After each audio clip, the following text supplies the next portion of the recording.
Leadership is the great challenge of the last of the 90s and the first part of the new century.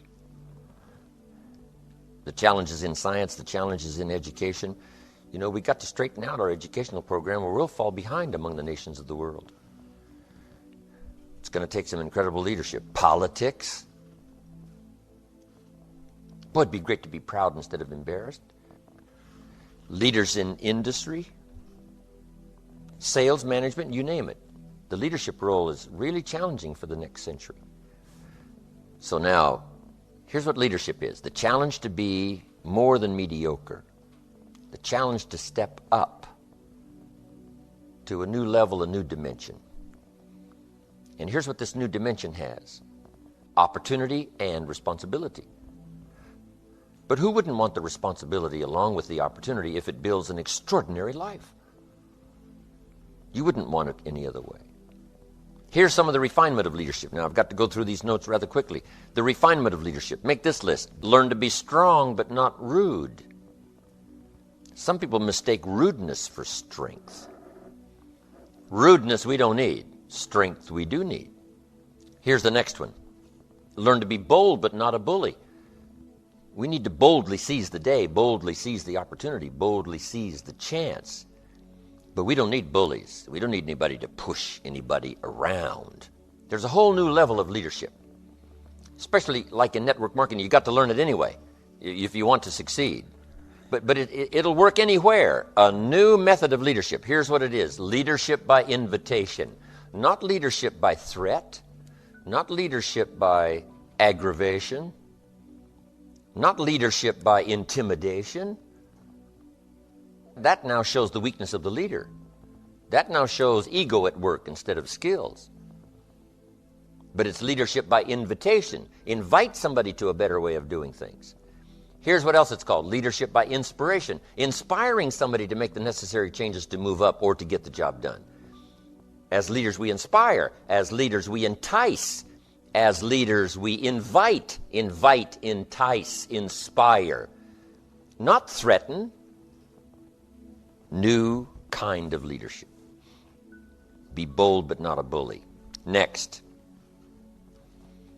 Be kind but not weak. Some people mistake weakness for kindness. And it's a great mistake. Kindness isn't weak. Kindness is a certain unusual strength. But don't say, I must be weak in order to be kind. And the answer is no. Sometimes you have to be unusually strong to be kind. Somebody coined the expression, tough love. Love that really tells the truth and levels, sometimes with a broken heart, but whatever has to be said, has to be said. Kind but not weak. Here's another one that's excellent. Be thoughtful but not lazy. We need to give thought, but we also need to take action. You need to dream without just being a dreamer. Head in the clouds, yes, dreaming, lofty dreams, but feet on the ground. Here's 2 or 3 more. These are excellent. Be humble but not timid. Some people mistake timidity for humility.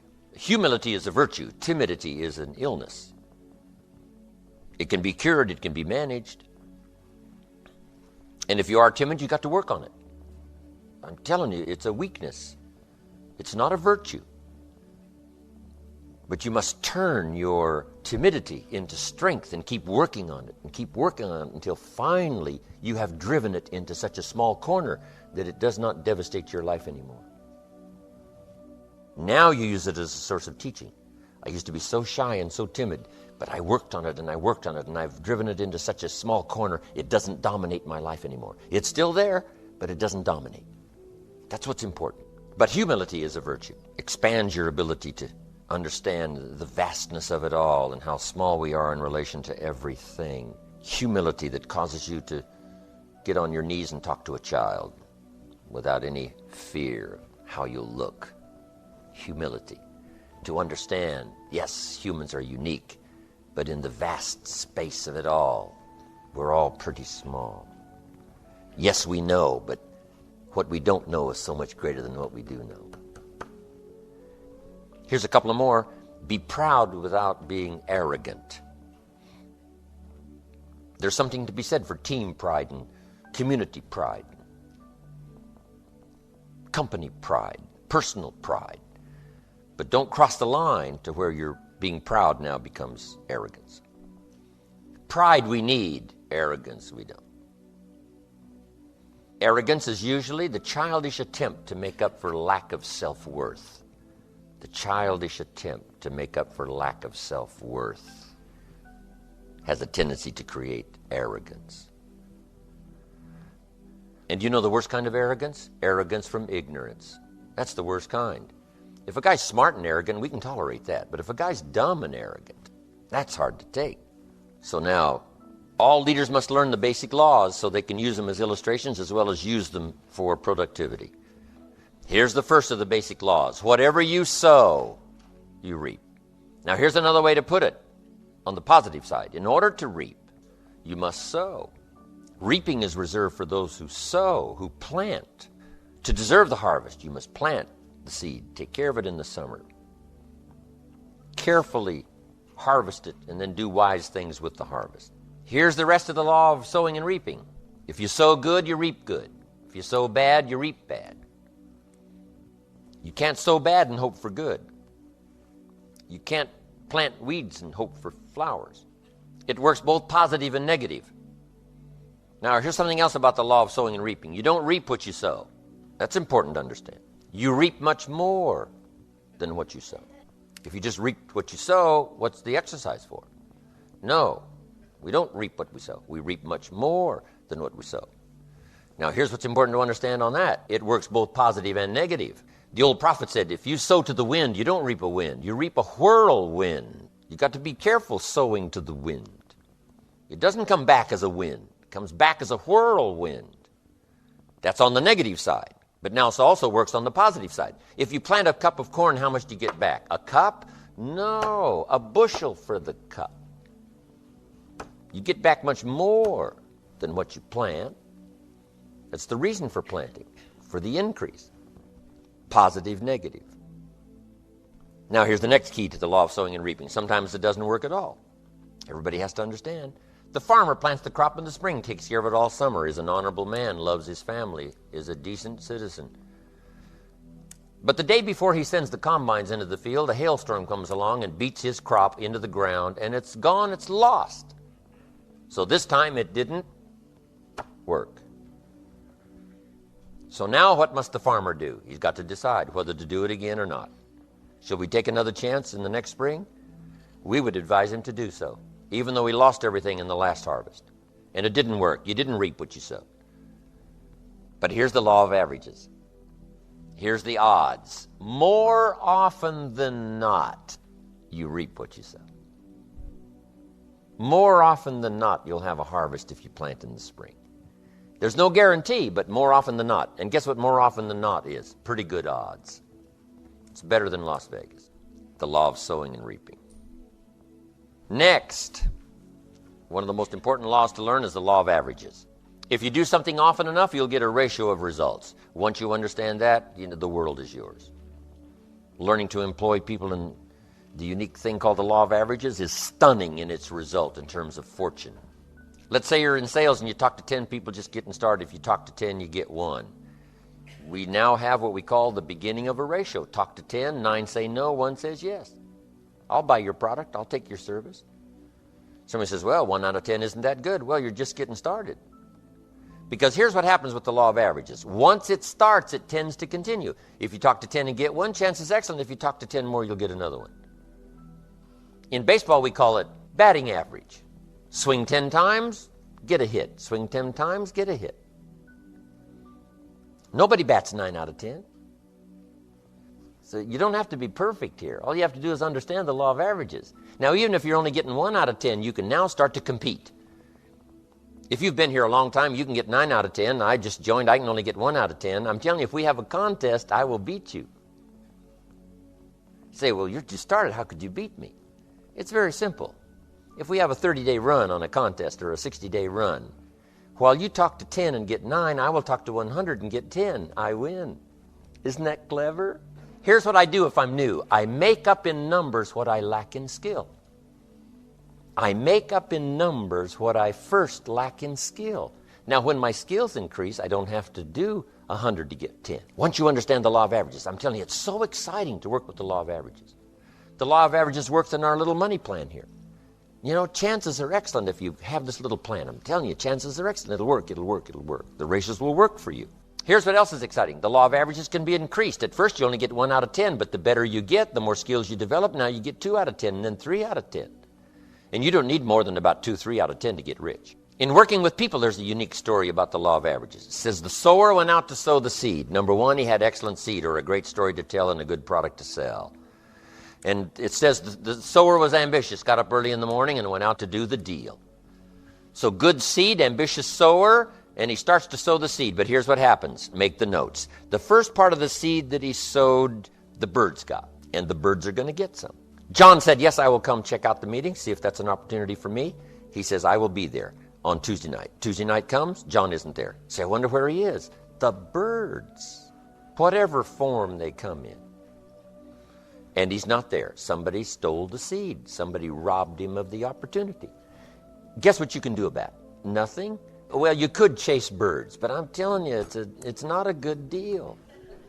You say, well, I'll get a hold of John, whoever talked him out of coming, I'll go straighten them out. I'm telling you, you've asked for more than you can handle. Here's what you should do. Here's what the sower did. He kept sowing the seed. Here's what you can do if you stay busy. Sow more than the birds can get. Just depend on the law of averages. Not trying to straighten out every problem. So the birds are going to get some. Now it says he kept sowing the seed, and now the seed falls on rocky ground where the soil is shallow, and the little plant starts to grow, but the first hot day, it withers and dies. So make the note, the hot weather's going to get some. You recruit somebody and they join, say, hey, I'm going to really do great here. And 2 days later, somebody says, boo, and they quit. The first hot day. Say, what can you do about that? Nothing. Because if you start chasing, trying to fix this, I'm telling you, it's unfixable. But here's what you can do to fix your future. Keep doing like the sower did. He kept on sowing. And you can't be responsible for the shallow ground. That's somebody else's responsibility. So here's the third key now. He keeps sowing the seed, and now the seed falls on thorny ground. And this time the little plant starts to grow again, but the thorns choke it to death, and it dies. So make the note, the thorns are going to get some. Here's what it called the thorns in this little story. The cares of life, little duties, little distractions. I said, John, we had a meeting last night. How come you weren't here? John says, well, I can't make every meeting. I said, why not? He said, well, the screen door came off the hinges. You just can't let your house fall apart. You got to take time and fix. I can hear the thorns go. He said, some extra trash piled up in the garage. You just can't let mountains of trash pile up in your garage. What can I do about that? People let little things cheat them out of big opportunities. And sometimes it's a little heartbreaking to watch, especially if it's somebody you care about. But there are some things, remember, you can't straighten out. You just got to depend on something else for your fortune and your future. But now let's go to the rest of the story. Here's what it says. Finally, the sower keeps sowing the seed. Now it falls on good ground. Underline this, good ground. And it always will. If you keep sharing a good idea, it will someday fall on good ground. Productive ground, receptive ground, decision-making ground. Now, it was interesting, though, about the ground. Here's what it said about the ground. Some of this good ground now produced 30%, some produced 60%, and some produced 100%. What's that called? The law of averages. Everybody's not going to do the same. Everybody doesn't have the same ambitions. And you can't straighten this out now. You just have to take it like it comes. It's like the seasons. You can't rearrange them and say, I'll take 2 springs, 3 summers. No, you got to take them like they flow. But now how do you get 100%ers? Some will produce 100%. How do you get some 100%ers? You got to go through the birds, and you got to go through the hot weather, and you got to go through the choking thorns, and you got to sort of put up with those, that haven't got much ambition, 30, 60%ers, and you'll get some 100%ers. The law of averages is at work in the university. Are there as many seniors as there are freshmen? Why is that? It's a mystery. The inevitable erosion of life says there's always going to be more freshmen than seniors. Not every race that started does everybody finish. The answer is no. Some people don't want to finish. Some people plant in the spring and leave in the summer. And you can't straighten that out. Here's what you can do. Keep telling the story, keep sharing a good idea, and I'm telling you it will work for you. So here's what we say. If you want a lot of graduating seniors, you must keep loading the freshman class. The law of averages. It's one of the greatest studies to make. It'll serve you well in your business career, your sales career, any kind of career. One more on the law of averages. There's an old rule, and it's been around a long time, that says 20% of the people do 80% of the business and 80% do 20%. And this is something you don't try to change or rearrange. It's part of the deal. Somebody says, well, I'll just fire the 80%. And say, no, because whoever's left, 20% of them will do 80% and 80 will do 20%. That's not something you mess with. Here's what these laws are. Something you work with, something you understand and you work with. 20 are going to do 80. And it works everywhere. Ask the minister of the church, who puts up the money here to support the church? He says 20% of the people pick up 80% of the tab and 80% pick up 20%. Americans paying taxes, what's the deal? 20% pay 80% of the taxes and 80% pay 20% of the taxes to run the federal government. This is not something you mess with. This is something you work with until you understand it. Well, how do you work with the 80-20? Here's what you got to do. Part of it's time management. You can only give 20% of your time to the 80% because they're only producing 20%. Now you can give 80% of your time to the 20%. Now remember, the pull is in the opposite direction. Guess who wants 80% of your time? The wrong group. The wrong group. Now, this is not a moral question. The wrong group in terms of productivity and effectiveness in your business, your future. So what's the answer to that? Here's part of the answer. You can work individually with the 20%, but you can only work by group with the 80%. However, guess who usually wants your individual time? The 80%, and you cannot do that. That's the law of averages. Here's the next important law, called the law of faith. We covered it a little bit earlier in a fairly simple form. Faith is the ability to see things that don't yet exist. Faith, though, can turn difficulty into reality, positive reality. And I just want to give you this quick little line up here because it's so important to ponder and then work it. Here's what faith is for. Number one, faith is the ability to see it as it is. Faith doesn't mind seeing it as it is because faith is a miracle worker. Faith does not ignore the negative. Faith uses the negative. Because if there was no negative, there'd be no need for faith. If everything is okay, what would you need faith for? You need faith because it isn't okay. Now, what isn't okay? Who knows? The situation that isn't okay. So here's what faith does. Number one, faith does not ignore the negative because faith now stands as the miracle worker if you let it work. So faith sees it as it is. If it's ugly, it's ugly. If it isn't working, it isn't working. If it's a mess, it's a mess. It doesn't hurt to call a mess a mess. You don't need to fancy it up here. If it's broke, it's broke. If it's miserable, it's miserable. Faith doesn't mind admitting that. Faith doesn't mind seeing that. Here's why. Number one, you can see it as it is. That's the beginning of faith, seeing it as it is. Now, here's the second step of faith. See it better than it is. Couldn't you see beyond the mess? The mess is for today. Couldn't you look into tomorrow? The answer is yes, I guess I could look into tomorrow. Humans have this incredible ability to look into tomorrow, to look into next week. So we not only have the ability to see it as it is, the beginning of faith, but to see it better than it is. Dream the dreams, make the plans, visualize. Use your imagination. See it better than it is. Now here's the third step that turns faith into reality. Make it better than it is. Faith now must be invested in the muscle. But if you invest faith now in the action, you can take any situation and make it better than it is. Next, in the beginning of faith, seeing it as it is. Don't see it worse than it is. Don't blow it out of proportion. Some people have this tendency to blow it all out of proportion and say, well, it can't be that bad. If it's this bad, that's how bad it is. You don't need to multiply how bad it is by 10. That's not necessary here. Just as it is, that's the deal, as it is. Don't see it worse than it is.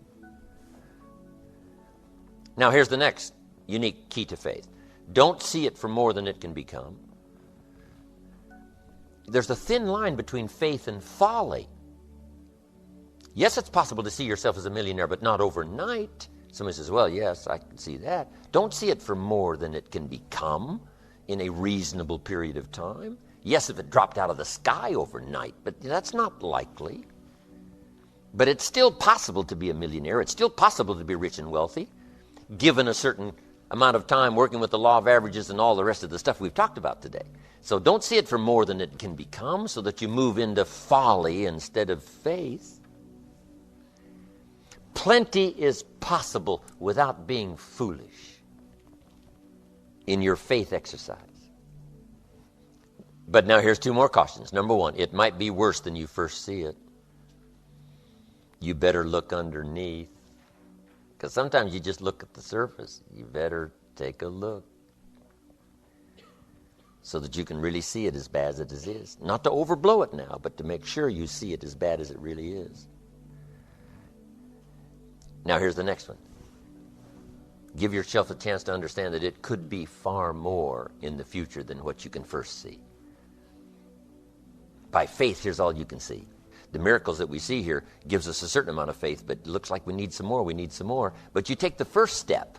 Take the first step of what you can see. But give yourself a chance to be able to see it for more than what you first see it. On a foggy night, if all you can see is 100 feet, here's what you do. Walk that first 100 feet, now you can see another 100 feet. You can't see the 200 feet. But if you can see 100 feet, you walk the first 100 feet, now you can see another 100 feet. So I'm asking you to take the early steps of faith. Whatever you can see it possible to become, start believing that. Have faith for that. And I'm telling you, as that starts to exercise, you'll be able to see it for more and for more and for more. The possibilities will start to increase in your own imagination. Now make these notes. In leadership working with people, make these notes. Learn to work with the people who deserve it, not the people who need it. Because life operates by deserve. We studied that yesterday. Shouldn't the welfare people have said to Mary, Mary, look, I know you need the $400, but from now on, when I come back here with the check for $400, here's a bucket of paint and a brush, this little fence around here, and the posts on the door have got to be painted. She says, okay. Now, this little bit of paint's not worth $400, but it's a step to begin the process of what? Deserving it instead of just needing it. And you can start walking people away from need to deserve. Just let them take the early steps. Next time she comes and says, now, Mary, if this is done and the weeds are pulled and all this stuff is done and the painting is done and the weeds are done, and then you get the next 400. And now she's starting to walk out. She starts to feel better because she's beginning to deserve it, not just need it. Isn't that big-time philosophy? Teaching people how to deserve it. Work with the people who deserve it. You say, Mary, if you take this step, I take 2 steps. And then if you take 2 more, I take 4 more. But if you don't take the first one, I don't. You step, I step. Right? You call, I call. You try, I try. You move, I move. Teaching people how to deserve it. It starts to accelerate self-esteem. You can't believe what a high the beginning of new self-esteem is. If a person hasn't had it for years and years and they've been beat down by their own philosophy and they've been beat down by everybody else. If you start them on the early steps that starts this process of self-esteem, the early self-esteem is even more valuable than the fortune because it comes at a necessary time. Leading people step by step into self-esteem, and self-esteem leads to action, action leads to progress, progress leads to fortune. What else do you want? So work with the people who deserve it. Now here's the next key. Show people how to deserve your time, how to deserve your help. Next, don't expect the pear tree to bear apples. Let people do whatever they can do. You can hang apples on a pear tree, do all kinds of things. Put up a sign, this is an apple tree, and you get pears. So let people do whatever they can do, and let them change their mind. Let them grow and develop. Here's what I found. You cannot change people, but they can change themselves. The best you can do is inspire and hope, teach and hope. Teach and pray and hope, and teach and pray and inspire and pray and hope. That's the best you can do. You can't get in there and change, but you can do your best to deliver the message that can create change if someone will accept it, if someone will do something about it. Take the early baby steps to get started. And be happy with the smallest progress and give some rewards and pat on the back and a big smile and say, Mary, it's going to work for you. You've taken these 2 steps. I'm telling you, if you can take 2 steps, you could take 102. Next, all leaders must teach the fact that there is both good and evil. Here's the challenge for all of us, to become the most of the good in us and the least of the bad. The most of the good and the least of the bad, because that resides in all of us. That's the beginning we talked about the other day of civilization, becoming the most of the good and the least of the bad. But we must remember there is both good and evil. I did a speech one time called "Today I Am a Wealthy Man." Didn't have much to do with money, but let me give you the list and we're finished. I said, today I'm a wealthy man, number one, because of my heritage. All that I inherited, that I didn't work for it, just I was blessed with it. One was my parents, one was my country. I was blessed by books I didn't write. I was blessed by libraries I didn't build. I was blessed by courts I didn't organize. I was blessed by airplanes and telephones. I'm blessed by all that. I didn't create it. I inherited it. I inherited a country that believed in democracy and freedom. I mean, once you start this list of heritage, it's just staggering. Next, I said I'm wealthy because of my knowledge. Those that have passed their knowledge on to me has made me rich beyond belief.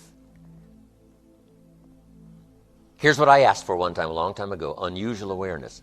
I want to be sensitive to what's happening, unusual awareness. Not only the gift of knowledge, but what's happening, what's going on, so that I can use my knowledge to the best of my ability. I only asked of my daughters 2 things. That's all. My daughters, I only asked 2 things. Here are those 2 things. Number 1, the highest respect for all life. Number 2, unusual kindness. That's all I asked. The highest respect for all life and unusual kindness. Next, I'm a wealthy man because of my future. I have the pledge of goods and services of people you wouldn't believe doing business around the world. Mega billions. You can imagine the extraordinary life I live. It's unbelievable. And the pledge of goods and services, the pledge of help and assistance, the pledge of camaraderie, the pledge of whatever. See, Mr. Rohn, what else would you like to do? We'll just go do it. You know, you want to build your own country? We'll do that. I mean, you know, whatever you want, we'll just go do. Can you imagine what that feels like? Whatever you want to do, there's plenty of resources all around the world to just go do it. That is so staggering. It's just unbelievable for me. Next, I want to leave you with this little challenge. Number 1, let others lead small lives, but not you. Let your life not be just acceptable, but memorable. Let others cry over small hurts, but not you. Let others waste their resources, but not you. And then here's 2 more, and I'm finished. Learn to help people with their lives, not just their jobs. We need to teach job skills, yes. But if you'll also teach life skills, weave it all into the teaching of job skills. Teach your children job skills, but then teach them life skills. And here's the last, my challenge for you. It comes from the old prophet. Here's what he said. If you work on your gifts, if you work on your abilities, if you work on your skills, if you work on your gifts, they will make room for you. They will make a place for you. If you become attractive, you'll have an attractive place. If you work on your skills, they will put you in an unusual place. You don't have to worry about the place. It is right now being prepared for you to qualify. The place. And if you work on your gifts, gifts of language, gifts of intelligence, gifts of faith, gifts of helping others, gifts of influence, if you'll work on those gifts, you'll always have a place. I got to be one of the great examples. Look where my gifts have brought me to this place. I worked hard on my gifts. I worked hard on my skills. I worked hard on my delivery. I worked hard on my ability to affect other people with language and words and experiences. And then my gifts brought me to unique places now around the world. Because my gifts, I worked on my gifts and made myself valuable enough to be invited to these places. The same thing is going to happen for you, without a doubt.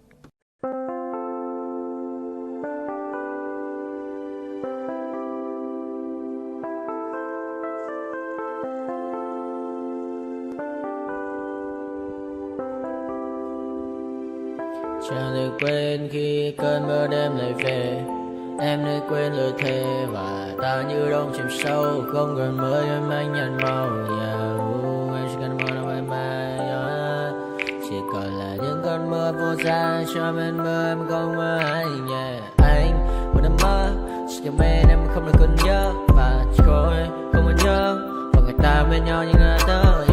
Muốn nhớ vì say em chỉ có mấy em ở đây và anh như muốn chết đi nhưng không muốn em mơ và mày. Tình yêu làm cho ta đau đầu, không em như mà mơ mộng. Anh như đứa mong cầu và mưa bên em u sầu. Chào các bạn bye em mơ, chỉ có bên em nhưng đừng có mơ. Em vẫn đang dài, em muốn bên ai. Anh không mong gì hơn, chỉ mong em sẽ ở đây ôm anh thật gần. Anh chỉ mong đôi ta được có nhau và đừng em đâu anh có em. Một đêm bên anh có em, ta sẽ trao nhau môi hôn thật sâu. Ôm anh cứ nữa bằng ngâu và em chỉ nằm đâu. Anh không muốn em ở đâu đâu, một cơn giận dữ anh không mơ cầu. Mà không đôi anh mà bên giờ anh chỉ là my friend. Em quên đi bao lời hứa, quên đi cả những ngày xưa. Anh như là một đứa, em không còn một chưa. Mà đừng ở đêm ở đêm, anh như một đôi mà kem, không như là ba trên thêm, cho em nhiều hơn như là kem. Chỉ cần là mưa thôi, em chỉ cần là mưa thôi, còn ai sẽ là nắng rồi.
I got nightmares in my head, I fear that the thoughts build up until I can't hear, that my mind fills up into a creature, and it haunts me somewhere much deeper.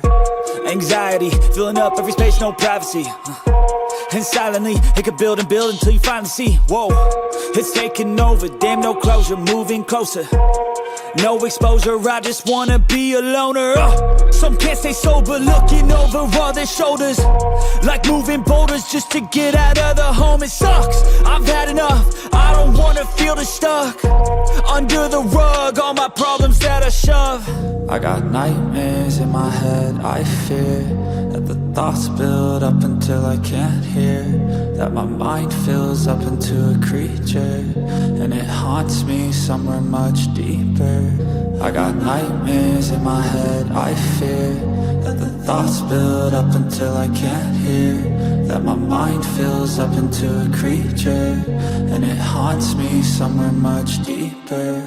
I've been feeling weird, I can't seem to focus good enough. Nothing's really clear, sometimes it could be a little tough. I just need to feel like the end's in sight for me, but let's be really real, anxiety can foggy all this stuff. I've been feeling weird, I can't seem to focus good enough. Nothing's really clear, sometimes it could be a little tough. I just need to feel like the end's in sight for me, but let's be really real, anxiety can foggy all this stuff. It sucks when you finally feel like giving up. Oh God, no luck, everything feels like you're sticky stuck. I'm lost, handcuffed to the bed where I sleep, don't give a fuck. Can't stop, unplug, feeling overwhelmed, I think I've had enough. Gotta find a way to get some energy, gotta find someone who's a good friend of me. I need purpose to make it all worth it, I'm still searching and I'm still learning. I want a life that's filled with memories, not a life with regret in front of me. I need focus to keep me from hopeless psychosis if I keep moping. I got nightmares in my head, I fear.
Thank you.